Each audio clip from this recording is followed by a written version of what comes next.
मंडळी, देवदत्त मोरे DM आपल्या YouTube चॅनलमध्ये तुमचं स्वागत आहे. मित्रांनो, आज बडीबाबा केसरी निमसोडकरांचं भव्य असं ओपन बैलगाडी शर्यत मैदान पार पडतं आहे आणि आपणा सर्वांचा आवडता देव बकासूर आणि घोटकरांचा सर्जा या गाडीने मित्रांनो पुन्हा एकदा प्रथम क्रमांक पटकावला आहे.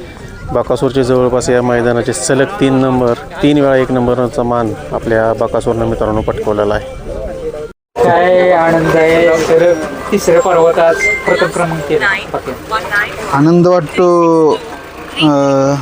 बकासूरनी जेव्हा संघर्ष केला तेव्हा इथून तो मोकळा झाला आणि इथून पुढे त्याची सुरुवात एक वेगळीच असते.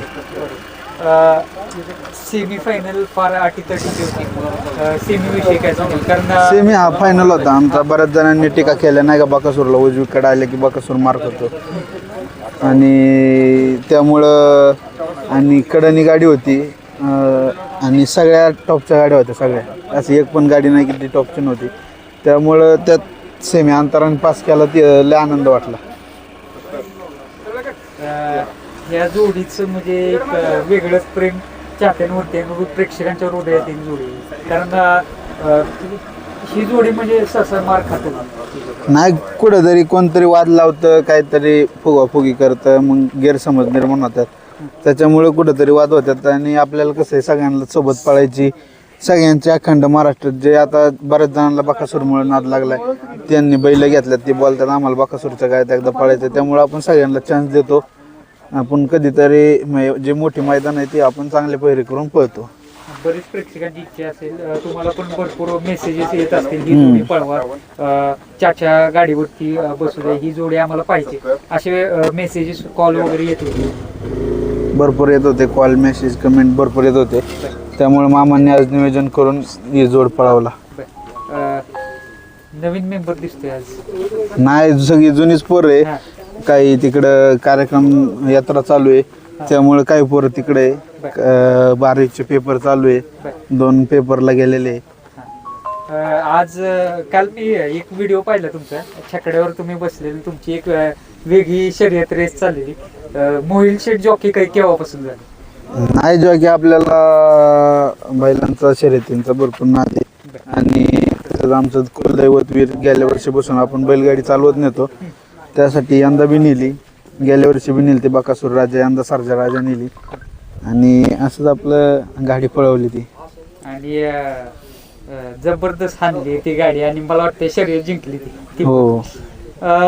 जेव्हा खरंच प्रेक्षकांची मनापासून इच्छा असते तेव्हा नाराज कधीच करत नाही. एवढ्या लांबून येतं तुम्ही. आज मला वाटतं मैदानात प्रथमच तुम्ही आलेले इथे, त्याविषयी काय सांगाल? म्हणजे कधीच नाराज नाही प्रेक्षक. हे निमसोड गाव आणि बकासूरचं एक वेगळंच नातं आहे आणि जेव्हा बकासूर इथं येतो इथंच बैल बांधलेला असतो आणि इथून गुलालातच बैल घरी जातो. कधीच असा बिना गुलालाचा बैल घरी जात नाही. मध्ये गाडी कडनी लागली, कुठून लागली, बऱ्याच वेळा डाव्या कडेने सेमी काढल्यात, आज उजव्या कडेने काढली.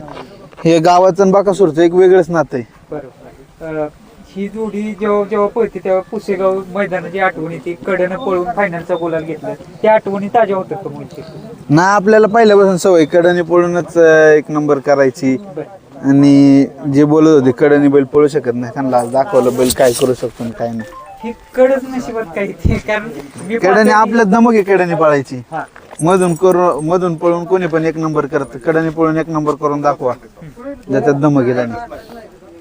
मामांचा कॉल वगैरे झाला का? हे तर सारखं चालू असतं. काय म्हणाले मामा आज 1 नंबर झाल्यानंतर? कॉल झाला? नाही, काय बोलले, आनंद वाटला. आनंद झाला.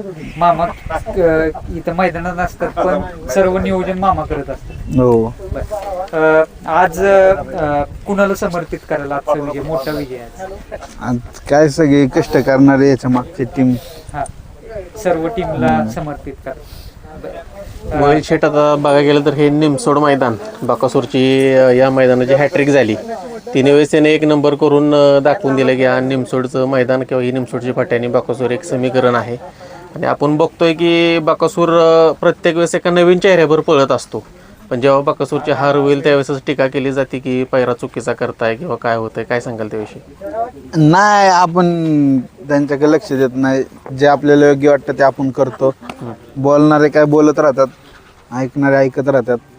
आपण त्यांच्याकडे लक्ष देत नाही. जे आपल्याला योग्य वाटतं ते आपण करून दाखवतो. आपल्यात धमक आहे. सगळ्या गोष्टी करायच्या. बघायला गेलं तर मोहिलशेठ बकासूर असा आपला एकमेव नंदी आहे की जो प्रत्येक नंदी बरोबर पळालाय का असं नाही की कधी टॉपच्याच नंदीत पळालाय. क्वचितच बकासूर टॉपच्या बैलांबरोबर पळत असतो. कायम 2 नंबर 3 नंबर किंवा कुठला त्याच्या गाड्यात जो नंदी येईल त्याला घेऊन तो गुलाल करत असतो. त्याविषयी काय सांगाल? आपल्याला इतिहास करायची सवय आहे. आपण कधी घाबरून घरात बसत नाही.